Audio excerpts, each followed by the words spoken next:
Hi everybody, welcome one and all to episode 111 of A Stitch in Time. Today is Saturday, August 24th, 2019. My name's Carol. You can find me over on Ravelry as Knitsnpurls, and I am coming to you today from my craft room in my home in the Fraser Valley of British Columbia, Canada. Special hello to any new viewers. I hope you like what you see and that you'll be back. And of course, hello to any returning viewers. Thanks for coming back. Tell you right up front, this is take two. I recorded yesterday. Actually, I used my new computer. Wanted to see what its video function was like. And let's just say I had some technical difficulties, so I am starting fresh all over again. So hopefully I'll remember to hit all the pertinent points. I do have show notes, so that will help. So before we get into the meat of the podcast, I'd like to remind you of 1 week left to shop the stash. So that is a knit along, crochet along that's going on in the A Stitch in Time podcast Ravelry group. Knit or crochet anything from stash, stash being any yarn or fiber acquired prior to 2019. Whips count. New projects, chat about them in the chatter thread as much as you like, and then post your finished projects in the FO thread. And there I ask that you have one post per person and that you edit your post to add additional projects as you complete them.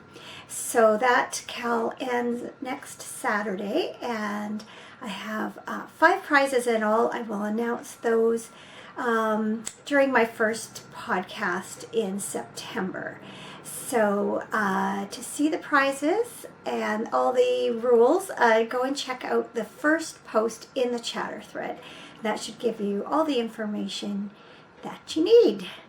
So today's episode, I have a couple of finished projects to share with you. I have 4 works in progress, 2 of which I alluded to last time I recorded 2 weeks ago, and 2 brand new ones. One which was totally unexpected, but I'm actually probably the most excited about that one. Go figure. So yeah, I did take a bit of a break. I didn't record last week, which allowed me to catch up on some jobs around the house that needed to be done and some other things. So I will talk about some of that coming up, but it also did give me a chance to get some more knitting done. So I did finish my Christmas in July socks. So those are a pair of plain vanilla socks that I knit out of this Christmas themed, holiday inspired sock blank from Fiber Nymph Dye Works. Oops, you're upside down, Lisa. Sorry. There you go. And it is the Happenstance sock blank with sparkle in the Sprigs and Baubles colorway. So no longer will I have to try and remember not to say twigs, because I always want to call it twigs and baubles. Anyway, so this sock blank, if you've ever wondered how sock blanks knit up, well, they knit up various ways. This one knit up like that. So kind of speckly almost. The color is all kind of just randomly distributed around the sock. So they look different but similar, if you know what I mean. There's the other one.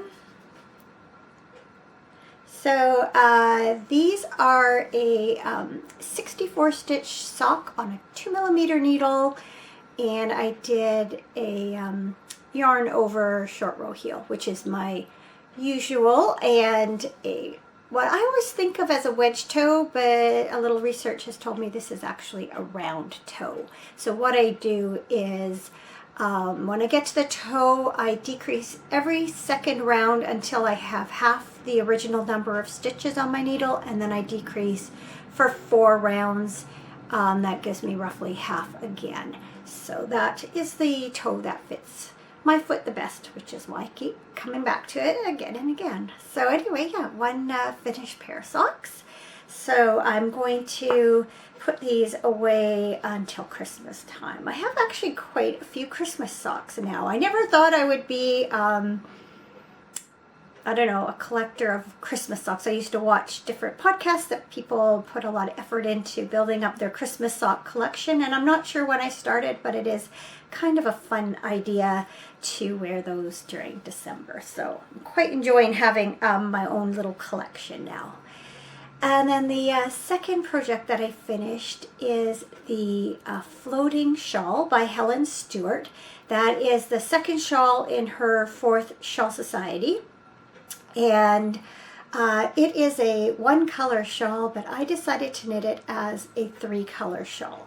So I had these 3 skeins of yarn set aside for a long time with a 3-color shawl in mind, and I decided that this was the right project for it. So the main color, which is this creamy color with these goldy, yellowy, and turquoise speckles, that is Hedgehog Fibers Sock in the Sandcastle colorway, and that was an exclusive colorway to Simply Socks Yarn Company. The turquoise is also from Simply Socks Yarn Company. It is their Post yarn in the Atlantis colorway. And then I get the lace border here in Knit Picks Stroll in the Golden Glow tonal colorway. So I'm going to bring it a little bit closer, and then I will give you a further back look. So what I did is I worked all of the increase rows and the following row, which is a knit row from the wrong side. I did all of those in the turquoise to break it up into the different sections. And then as you can see, I striped this section with the Sandcastle and Atlantis colorways. And I actually added an extra 2 rows in this section of Sandcastle so that it could end with this turquoise. I worked till the lace border, did the increases, and then did this lace border in the Golden Glow tonal, worked the next band of garter stitch in the Atlantis, and then bound off in the Sandcastle.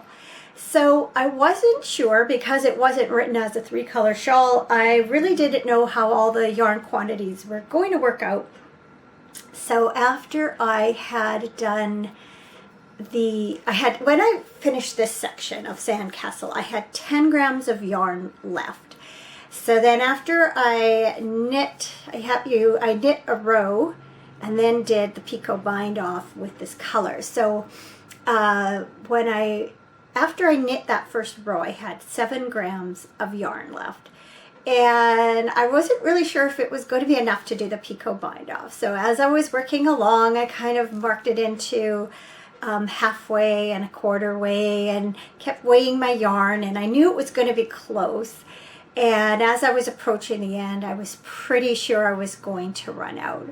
But as it turned out, when I did cast off the last stitch and pulled my yarn end through, I had maybe 1.25 inches or 1.5 inches of yarn left. That was it. So I managed to weave it in. I think it'll hold. I was extra careful, but you know, I could not have done it any more closely than that. And then after I blocked it, or as I was blocking it, I noticed, I'm not even sure where it is. I guess I could find it if I looked on the wrong side. I noticed that I had dropped a stitch when I was doing the bind off, and it was starting to unravel in this turquoise part too. So I grabbed my crochet hook and picked up all the stitches, laddered back down. And then I had to secure the last stitch with some of this Sandcastle colorway. And what I ended up doing is I had woven in my ends, and I never trim them until after I block. So I had a length about this long from one of the ends I'd woven in. So I cut that and I used that to secure the last stitch. So I literally used like every scrap of yarn. So kind of crazy, but all worked out. So I'm gonna see if I can, I'll hold it up this way and give you a better look. So you can see it's a half pie shawl. So everywhere you see those turquoise lines, except of course in here, that is an increase row. And you basically double your stitches every time you hit one of those parts. So you could wear it, you know, like this. It's a decent size for that. It's a little bigger than I usually like, but it's definitely doable. The reality is, just with the colors, I love the colors together, and to me they're very summery and they're fun. I don't know if this would match any clothing that I actually own. Oh, phone's ringing. I'll be right back. Well, that was Tennessee calling. Not sure why anyone from Tennessee would want to talk to me, so I didn't answer it. Anyway, back to the shawl.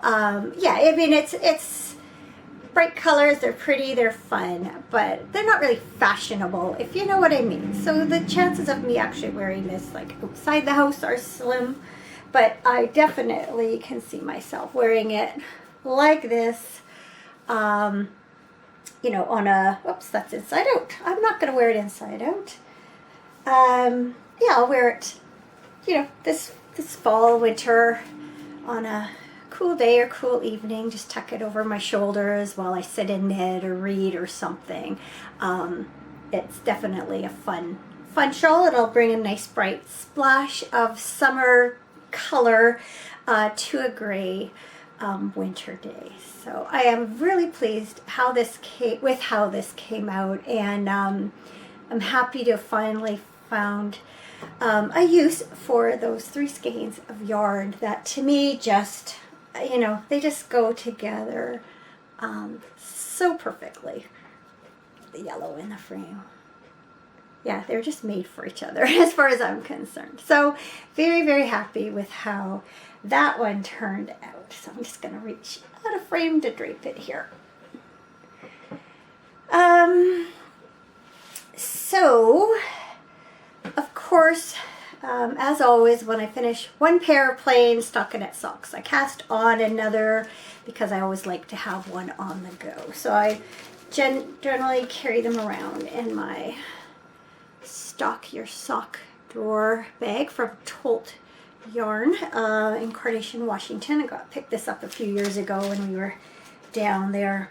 So went looking through my sock yarn stash, came across a skein of Peyton's Kroy Socks in the tourmaline stripes colorway, and decided this it was time to work on a pair of socks for one of the men in my life. I knit for my husband, my son-in-law, a couple of brothers-in-law. So I decided I would start a sock, and I don't know who's going to get this one. So it's just you can see shades of gray, charcoal, and it knits up actually kind of in an interesting way. I have I did cast on both socks, and I'm knitting on them 2 at a time concurrently, but on separate needles. So this is how the yarn knits up. It's kind of interesting.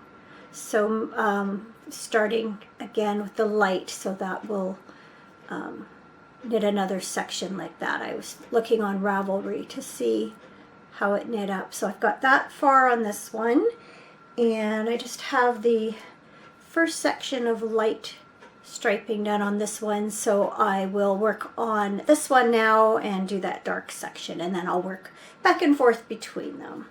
So yeah, so I'm not sure who's going to get them yet, but this is, you know, the Kroy yarn is thicker. It's almost a sport weight. So normally I would do a man's sock, 2mm needle, 72 stitches. This one I used a 2.25 and cast on 68. And that's because I looked at my notes from another pair of Kroy socks, and that's what I had done. So I'm hoping it will be the right circumference. It's actually a very, very tight fabric. I probably just as easily could have done 64 on a 2.5. Would have been maybe a little less bulletproof, but it doesn't hurt to have a good, solid, hard-wearing sock. So I'm sure they'll be fine, whoever ends up with them. And from what I understand, Kroy wears like iron, so that's a good thing. So the next couple of projects, I did show you the yarn and patterns for last week and said that I was intending on starting them. So the first are the Cornish cream tea socks by Helen Stewart, and that's the next sock in their Handmade Sock Society. So I had picked up this beautiful pastel yarn. It's from Black Cat Custom Yarn, which is a local yarn shop to me. And she mostly just carries her own hand-dyed, and it's this luxury sock, which is merino cashmere nylon blend, and that's in the pixie dust colorway. And they are knitting up really, really pretty. It's just very soft yarn. So you can see the front, there's like a cable-y lace. Not a cable, it is a lace pattern, but you do some decreases at the end here to make the make it look almost like a cable. Has garter stitch background, and then these little squiggly lines that run down either side, and then the back is just plain stockinette, so you can really see those pastel colors through there. So I finished the leg, I'm about a third of the way through the heel flap. So happy with how those are coming along, and it's a typical Helen Stewart pattern in that it's a simple design, looks very elegant, but it's sort of complicated enough to keep your interest, but not so complicated that you can't, quite easily knit it while doing other things. It's quite an intuitive stitch pattern to it. And then keeping this, which I thought was just the perfect bag for me to use with all these teacups, and you can see that the colors are very similar to what's in the yarn. I've had this bag for a few years. I don't remember where I got it from, but I love teacups and teapots and that type of thing. So when I saw this bag, I knew I had to own it. And I just think it's the perfect bag to hold this project. So those are coming along. And the other project that I talked about last week was this Shawl Storm by Johi Locatelli. And I don't know if you can tell. You can see it's a semicircular shawl, crescent shape. And it's mostly garter stitch. It has a couple of sections of elongated stitches, and also, which I didn't really look at and realize till I was knitting it, it has a couple of short row sections that form garter wedges across the shawl, and also includes some eyelet rows too to add a little bit of interest. So that you can see right here. So I am knitting this out of this, let's grab it out of my project bag.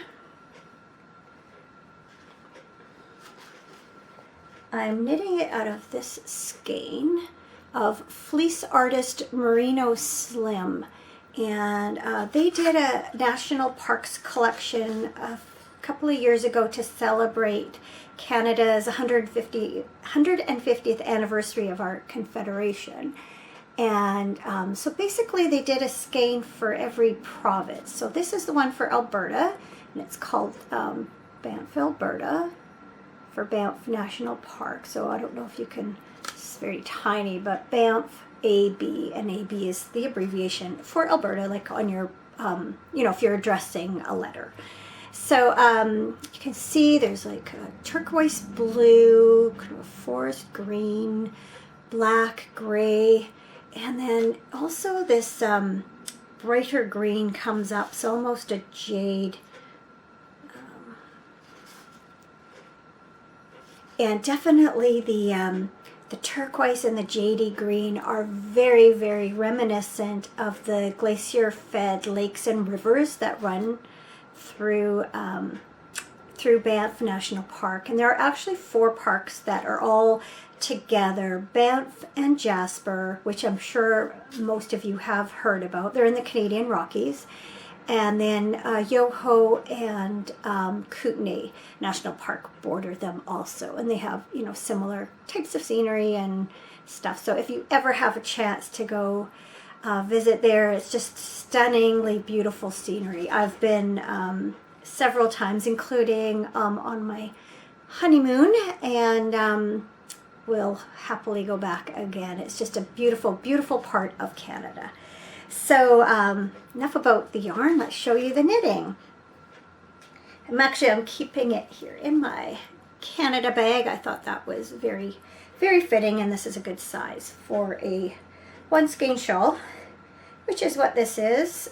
So it's a little bit hard to show you because of the way the needles are, but you can see how it's knitting up the garter section, followed by this elongated stitch section, and then next was this garter wedge. So you can see the garter stitch on this side is much narrower than the garter on this side, but it's kind of hard to hold it out and show you. Well, that's not doing too bad a job. There you go. So I think the next thing up is some eyelet, is a row of eyelets, and then I think there's more garter. I can't remember. I do know that there's at least 1 more section of the drop stitches and at least 1 more short row wedge, but I haven't really read too far along the pattern. But enjoying this. It's a really mostly garter stitch. Love to watch the colors come up. I do really enjoy working with variegated yarns because they're just so fun. And garter stitch and shawls, like garter stitch in general and shawls like this, really do show them off to good advantage. There's not too much lace and such that will compete with the variegation. So it's a fun way to use those variegated skeins. So the project that I wasn't really expecting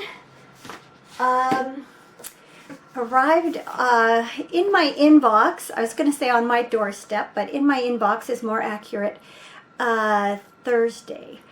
And I had forgotten that it was time for the new Shawl Society shawl to be released. And when I saw it, I just thought it was so beautiful. And in a way, I'm surprised how excited I am about knitting this, because as a rule, I don't really knit stole style shawls. But first thing that got me was just the pattern itself. I thought it was really beautiful. And you can see it's not a typical rectangular stole. It has these diagonal ends to it. So I think that's is that a parallelogram, or is that a rhombus? I am not entirely sure of my geography there, but I think you get the idea. It's like a rectangle with 2 ends that are going like this. And so I started, and it takes it takes a heavy lace weight or light fingering yarn. So I went looking through my stash, and I couldn't see anything that was just right. I did find some a few different things of actual lace weight, but I wasn't sure if I would have the ability to stick to it, because lace weight shawls and I don't always get along. I tend to fizzle out on them. And so then I went looking online for yarn, as you do, but I really didn't want to buy new yarn for it. And then I got thinking, my gaze fell upon this. And if you've watched this podcast before, you might recognize that this little bag holds my Sillas Terraeum shawl by Audrey Nicklin, I think. And I started that way back in April of 2015. And for those who may not be familiar with it, it is a circular shawl, like a pie shawl, and it is beaded in such a way that it represents, every bead represents the constellations in the Northern Hemisphere. It's like a star map. I don't know how well it will show up here. And when I saw this project, I was just really taken with it, and proceeded to buy some yarn to knit it. And I've worked on it off and on since 2015, April. And it was actually on my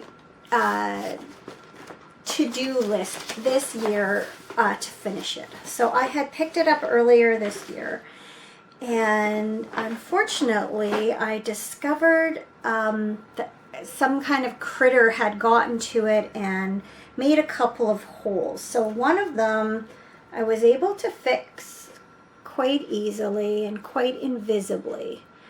The other hole was bigger, and the truth of it is I have been, now it wasn't that big to start with, I've been manipulating it in preparation for repairing it. But you know, it's been sitting now for at least a couple of months like that, and I've been dreading it, and I'm worried that I can't fix it properly. And anyway, it's just been hibernating a lot. This shawl is beautiful, and look how much I've done. I actually was surprised when I pulled it out. I hadn't remembered that I had this much done. But as beautiful as it is, stunningly gorgeous, really, it's a very fancy shawl and very unlikely to be worn very often, if at all. On the other hand, I have a number of dresses that have navy in them. And I am taking them, we're going in a couple of months on a cruise, and it's a working holiday, so I do have to get dressed up for dinner because we entertain customers every night at dinner, so I mean I have to have nice clothing. And I've been saying I wanted to find some sort of navy little lightweight sweater or little bolero or something to wear on a, you know, the evenings are cooler. And when I sort of caught sight of this yarn, I thought, went and held it up to all my various dresses, and it's just the perfect shade of navy. And I thought, you know, I will get way more use out of a stole unbeaded than I ever will out of this shawl. And so I am going to send this to the frog pond. Kind of sad. But then I'm going to repurpose the yarn for that shawl. And when I recorded yesterday, I only had, I think, about 4 rows done. But I was able to work on it last night. We had our appy night, which is we have appies for dinner and a nice bottle of wine, and we sat outside for hours, and I knit. We have a light that is under our porch for our deck, and it allowed me to knit on navy yarn and lace to boot. So I'm I did get a fair bit done. Let me see if I can spread it out so you can get a better look at it. There, let me see, that might work. There we go. Yeah, that's a good look at it. So you can see I've started that chevron section that runs along the edge, and I am enjoying it knitting up. I'm actually using 4mm needles, which is what the pattern's called for, and it's giving a nice open lace there. I think it will block out just beautifully and drape really nicely. The yarn is from Indigo Moon, which is a hand dyer from Gabriola Island, British Columbia, and that's just across the harbor from Nanaimo, British Columbia, for those who are familiar with the area. So this label's a little crinkled, but there's Indigo Moon, and it's 100% blue-faced Leicester wool in the Midnight Song colorway. So I had bought 3 skeins of this. There's 400 meters on each. The pattern itself calls for, let's see, 2 skeins that are 408 meters, so I should have plenty of yarn. Now, I do remember when I found those holes in my shawl, I was concerned about the rest of the yarn, and I know at least one skein I rewound, and I did have 1 week part. So the first skein I'm actually knitting with, I think, started out at 60 something or 70 something grams, but I have others that are wound up, and I will pay special attention as I knit, make sure there are no areas where a moth or carpet beetle or something had dinner, because I would hate to get it all knit up and then find holes or have it, you know, them snap when I'm blocking or something. So there are 400 and some odd rows in this. Let's see, 446 plus the bind off. I am now at finished row 31. So it definitely is going to take a while. I do think if I kind of figure out how many rows, you know, set sort of a date in mind, figure out how many rows I'm going to have to knit every day to achieve that. I do believe it is achievable, but I'm going to have to stay on top of it if I do want it to be done in time to take it with me on the cruise. But so far I'm quite enjoying it. It is, you know, whoops, I just lost some stitches. Hang on. They're still easy to pick up, so I'll do that while I can.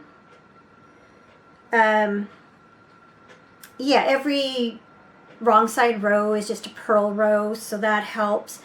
And one of the right side rows is a knit row. The rest are very simple, intuitive lace design. So it's a nice, simple lace, but again, interesting enough to keep your interest. At least that's my hope. I know big projects like this, especially when they're just in one color, it can be hard for them to keep your interest, but I'm really determined to get that done in time for our trip. So I'm introducing a new segment this week called Dabbling in Design, because that's exactly what I've been doing. For a long time, long before I had this podcast, like I've been doing this for 2.5 years, and long before that, I've had it in my mind that I would like to explore some knitting pattern design. I have a number of different stitch dictionaries. If you've been watching for a while, you know I recently acquired some more, and I've really sort of been bitten by the design bug. And I do have a sock pattern that is very close to being ready to being published. That was another goal this year, to publish at least one pattern, pay for pattern. And I'm that close. It's been both samples have been knit, test knitting's been done, the pattern's all been written, formatted. I'm just waiting on some graphic design work from my brother-in-law.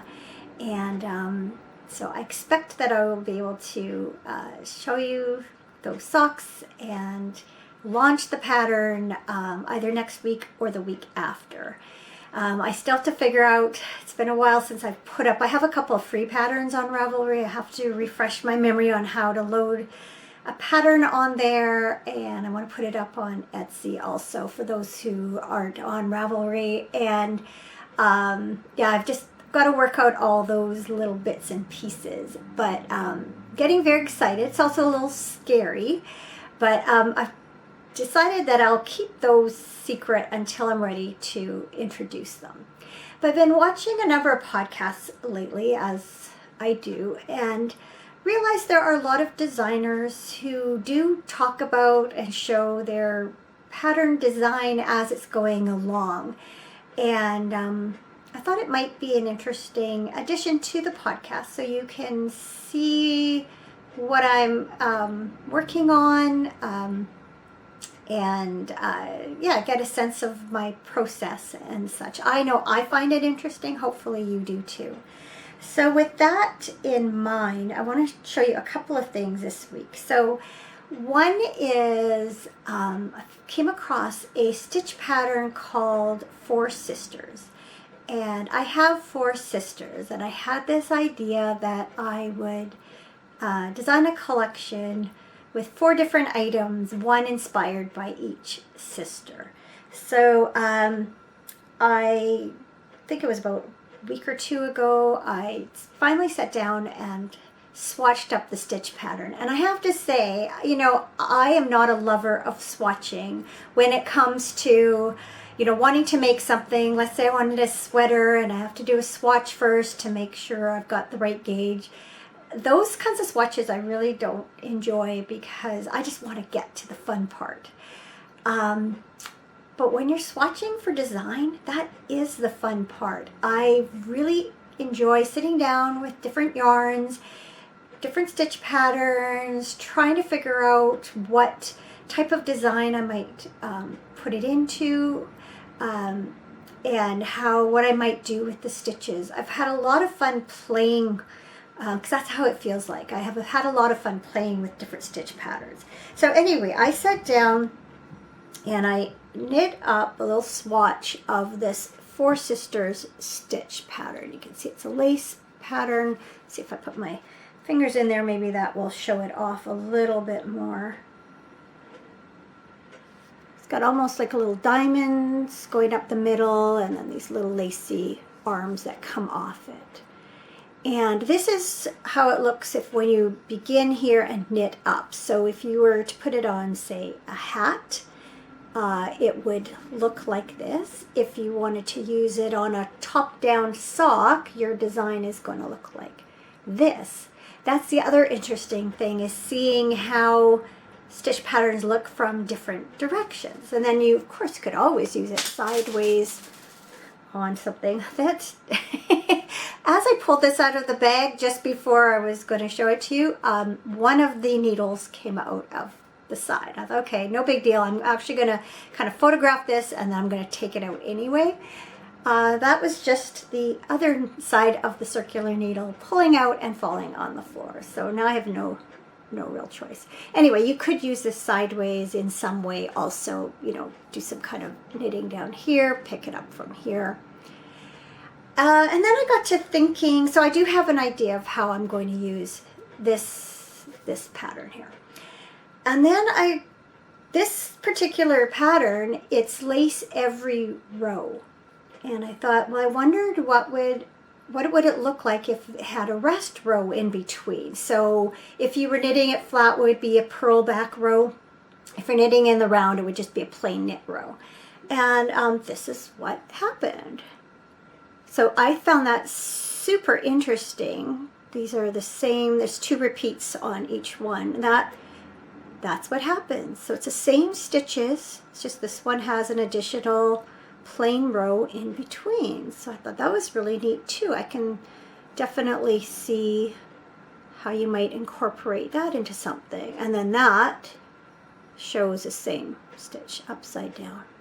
So if you were doing, for instance, a top-down sock, that's how it would look. So that's my intention, is to take this stitch pattern in whichever iteration and design 4 different items from it, 1 for each of my sisters. You know, part of why I hesitate to show designs is because what if it never comes to fruition? So I have these great plans, but maybe it will never happen.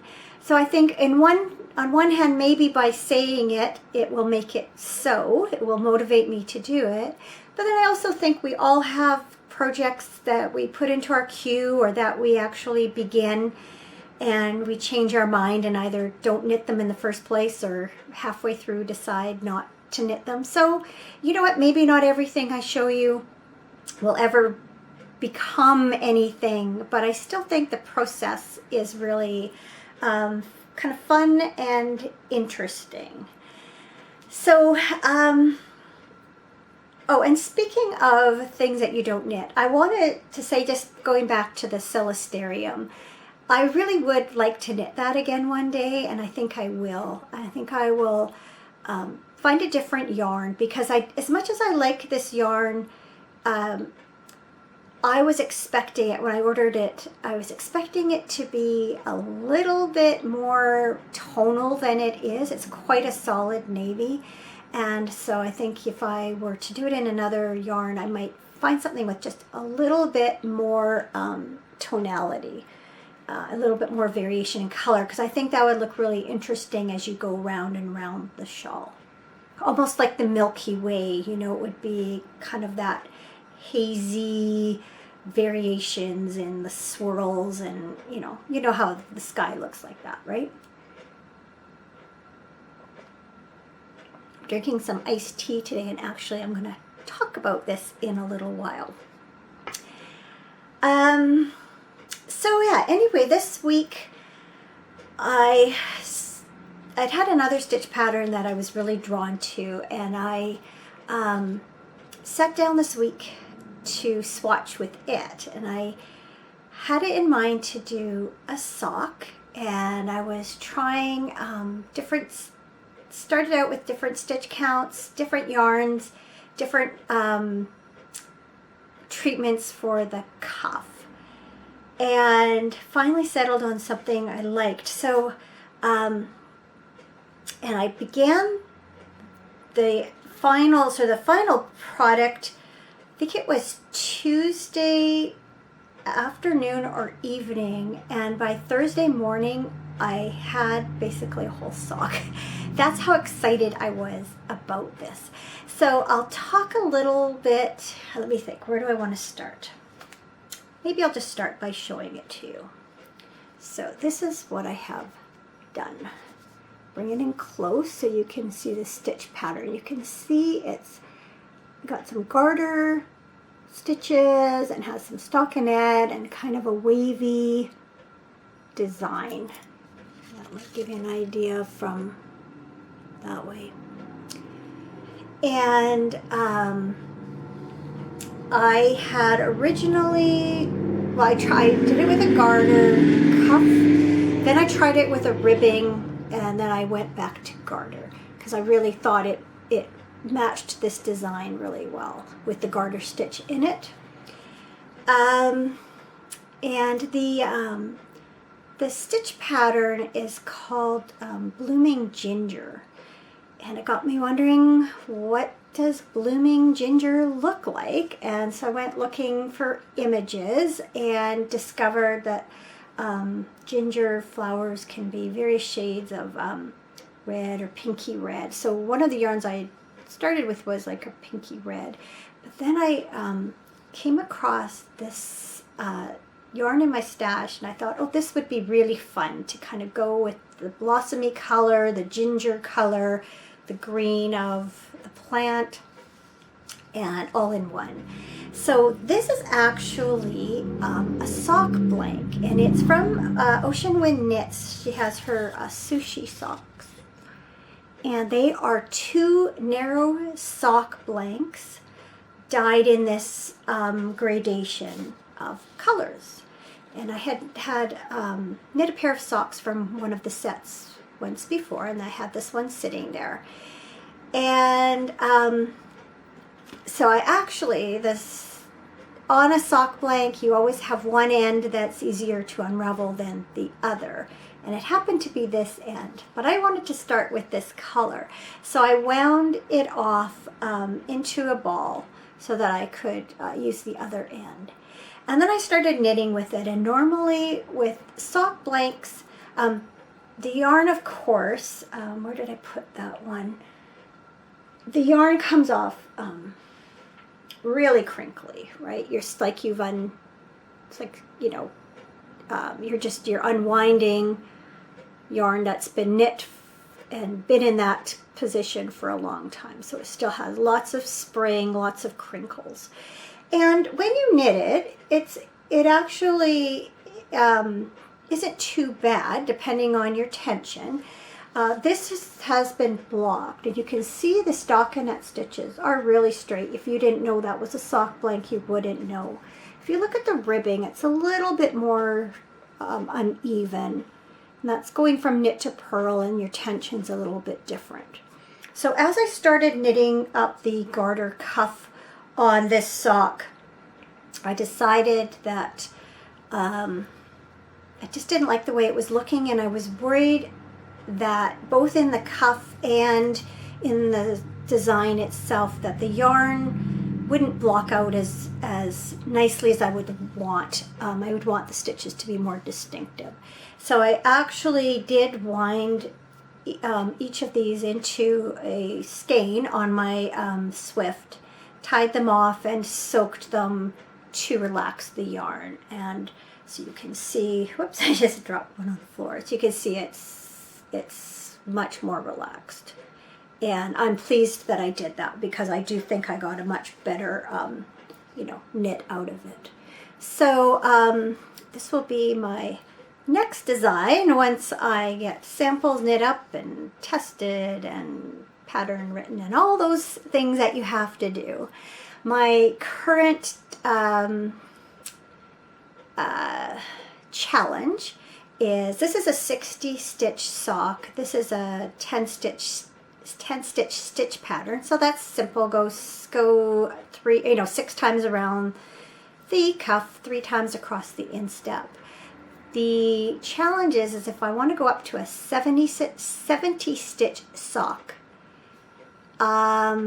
it doesn't translate as well across the instep, because I have to find a way to balance the number of increases with the number of decreases with the lace pattern. So that's my next challenge, is to swatch and see how I can address that issue on a bigger size. So anyway, keep an eye out for this. I will keep you apprised as I go along, and that will, if all goes well, be the next pattern that I release after the one that's coming soon. So let me just see what else I've got written down here. Oh yeah, what am I reading?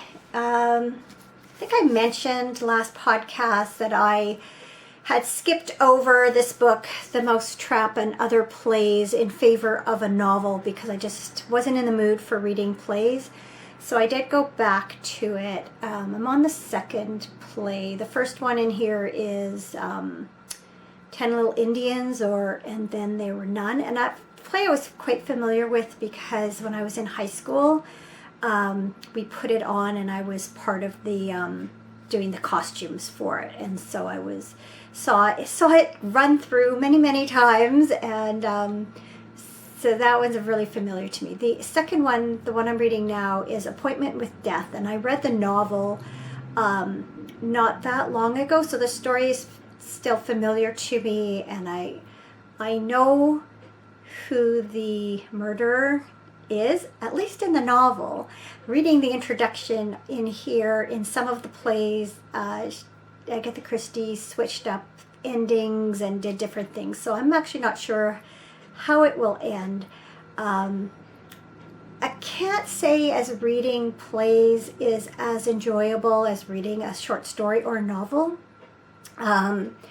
In those forms, you're relying a lot on description and people's inner thoughts and such, where plays are driven by dialogue, and you get the sense of someone's character from what they say, what kind of accent they might have, how they interact with others. So there's a lot of, I guess, character development that goes more into a play than necessarily into a novel, or I guess just goes into it in a different way. So not quite as enjoyable to read because it doesn't flow in the same way as a novel. But still, you know, I still like Agatha Christie and I still like her stories, and so it is interesting to read and enjoyable. On the other hand, I'll be happy when I get back to a regular form of her writing. But it's kind of neat to read the alternative version of that. Let's take another sip here. So as I mentioned, it has been a couple weeks since I podcasted. I took the last couple of weeks to get caught up on some jobs, like cleaning my craft room. It's really nice and tidy in here. It makes me feel more organized in here. I have a quilt that's half done and I really want to finish it up, but part of what's been putting me off is just, I have an old trunk that sits across from me here, and has yarn inside, but the top becomes a dumping ground for works in progress and patterns and just lots of miscellaneous things. And now the top's cleared off, so that's a place I can put the sewing as I'm working on it, and just nice to have some clean surfaces and feel like I have more space to move around and to work in here. So that's why I'm hoping to get back to that quilt soon, because I have other sewing I want to do too. I have yet to clean off my desk. That is another place that's holding me back from working how I'd really like to. Been spending a lot of time on my new laptop working at the kitchen table, and I would like to get it back to a place where I can sit at my desk and actually work in there and feel like I'm not dealing with all the clutter. See, I'm a clutterer. That's my thing. Things are clean. The things that need to be clean are kept clean, but surfaces get covered. And I just find when things are less cluttered, it frees my mind to feel less cluttered, I guess. So we did have, had about 2 weeks ago, had my brother-in-law and sister-in-law stay over here for a night on their way to go camping with their family in Alberta. And then last Saturday night we had friends over for dinner. So those things helped me to, again, do some decluttering in some other rooms of the house and tidy up. And the secret will be to, keeping it that way. I have to really make a real concerted effort to do that, because I do prefer it that way. We had a good visit with my in-laws, and then just had a fantastic evening with our friends. It's 2 couples that we try to get together once or twice a year, and I just love them so much, and they're good for my soul. We always have such a good time together, and I'm glad we made it happen, because you know what it's like, you talk about, oh, we should get together, and then you don't always make it work.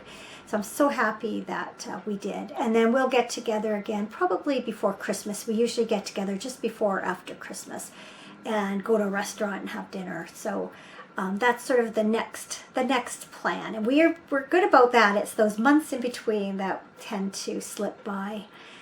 Let me see what else Oh yeah, on Thursday night I did something I probably never thought I would do, and that's went to a Weird Al Yankovic concert. So I think it was like 2 or 3 months ago. My son-in-law said that he and our older granddaughter, she's 14, were planning to go to this, and I said, "Oh, I've heard he puts on a good show and stuff," and he said, "You want to come with us?" Like, sure, why not? So this was Morgan's first concert, so she was really excited about that. And it was held just the next city over. They have a hockey arena and events center. So we've been to a couple of concerts there before and had the whole arena open. This time it was like half blocked off, so gave it a smaller. It was a less seating and a more intimate space. So even we were in the I think row 9 of the stands, but we still were quite close to the stage and had a good look. So it was a lot of fun. I remember back when he first sort of came out doing his parodies, like Eat It and like the Star Wars take on American Pie. Like I remember that, but it kind of lost sight of him over the years. So even though there were a lot of songs, his versions I didn't know, I knew the original versions, and even when I didn't, he's just very entertaining. We were talking about it after, and even though you're not singing the actual songs, you still have to be able to sing, and you still have to be able to entertain in order to make it successful. And he's got a ton of energy and quirky sense of humor, and yeah, it was actually a really fun evening. And Morgan had lots of fun. She thought that was pretty cool. So they were setting up the stage for his part. They had an orchestra along with it, so they came out and played a few songs on their own, and then the actual concert began.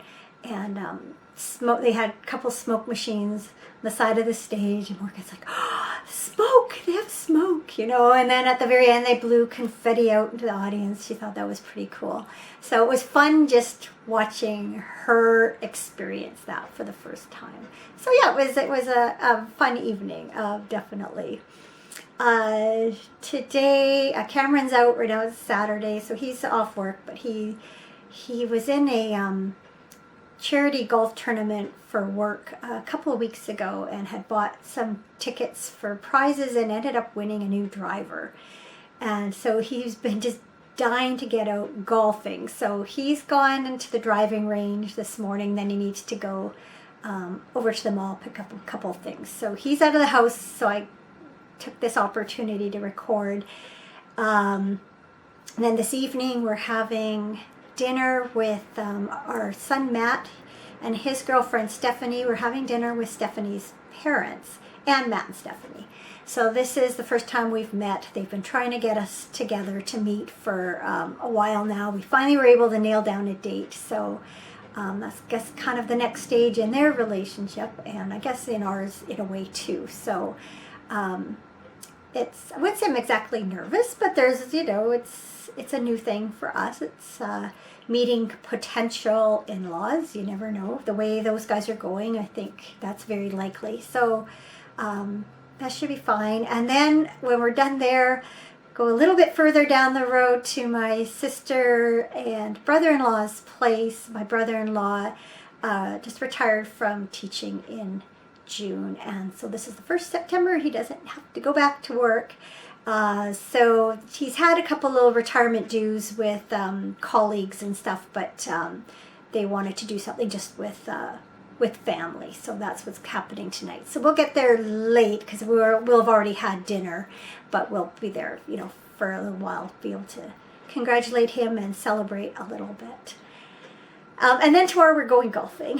We actually, Cameron asked me about it, and then usually I don't want to take up my whole Sunday, because golf, if you do 18 holes, it's a huge chunk of your day, and I'm just usually, I like golf, I just don't love it and aren't usually willing to give up that many hours of my day to it. But he's really excited about going out, and we live right near the airport. It's like a municipal airport, but they do, most years they do like a free air show, and that's tomorrow. So we've been numerous times, or we've seen out from our back, because we can see the end of the runway, or we used to be able to see the actual end of the runway. Now there are some things in the way, but over the years, we've seen lots of planes and doing their tricks and things just from the comfort of our own home. But they block off our street, and a lot of people walking by and a lot of noise from the planes and stuff. And so I'm going to be just as happy to vacate the premises for the day while all that's going on. So that's what we're going to do. Going to go golf tomorrow. Hopefully I play better than the last time we went golfing. Can't be any worse, put it that way. So yeah, that's what's coming up for the rest of the weekend. As far as I know, I will be back next week to record. I really do prefer to record weekly because when you let a couple weeks go by, it's that much harder to get into it. There's usually a lot more to talk about, which means a longer episode. And so I am planning as much as I can to record weekly. I do prefer that.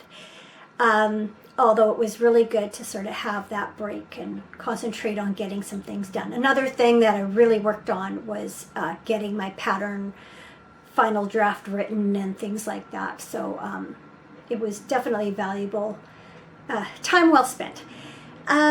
So before I go, I will talk about something good. So I mentioned I'm drinking iced tea today. Now, in Canada, our iced tea is all sweetened. So if you go to a restaurant or you buy frozen concentrate or buy it in a bottle in the store or buy the powder to make it up, it's all sweetened iced tea. I think it's what the US calls sweet tea, I assume. And we call it iced tea. So when you go to the US and you order iced tea, if you don't know better, you'll take a sip and you will find that you have unsweetened tea. And a lot of people don't like that. I do. I really like unsweetened iced tea. And I think it was last summer, I kind of discovered this Lala lemon tea from David's Tea. And it's black tea with orange peel and natural lemon and orange oil. So there's no sweetener in it at all, but there's a hint of citrus flavor. And I don't drink it hot, but oh, I love it cold. So what I've been doing is just steeping, 4, 5, or 6 cups at a time, and then putting them into a pitcher and storing them in the fridge and enjoying my wonderful, refreshing, unsweetened iced tea. So that's my something good for this week. I have to be careful not to drink too much though, because between it and my regular tea, I can get a bit buzzed from the caffeine. But it's been really refreshing on a hot summer day, which we actually haven't had that many of lately. We've had a fair bit. Well, we've had rain 2 days this week. Wednesday especially, it really rained hard, and then rained yesterday morning too. It's overcast today, supposed to be maybe a little bit drizzly tomorrow morning, and then we're supposed to get some sunshine. So it seems it's been a much cooler summer than normal, and to me I was thinking it was much wetter. That's how it's felt, but actually on the news the other night they said our June, July, August has been drier than normal. So I find that really interesting. Not what I expected to hear at all. So yeah, it's been just kind of a strange summer. Not really hot, which I don't mind. I prefer cooler summer too, but apparently we didn't get as much rain as we normally do and definitely need. So can't complain too much when it does rain. Okay, that's it for this week. I I just realized I'm looking in my screen here, my thing's not even centered, and I think it's a little bit crooked, but oh well. Hopefully you're looking more in here than back there and there. So I shouldn't need to do too much editing, hopefully, and hopefully everything goes well as far as getting it up this time, and that you will see it. Hopefully I get it up before we go out for dinner. If not, it will be tonight or Sunday, but cross fingers, it all works this time. So have yourselves a good week. I didn't say thanks for getting in touch, but I do appreciate it when you all reach out to me. So thank you for all your comments and feedback. Always much appreciated. Hello back at you, and yeah, have a great week. I will see you next week if all goes well. Take care until then.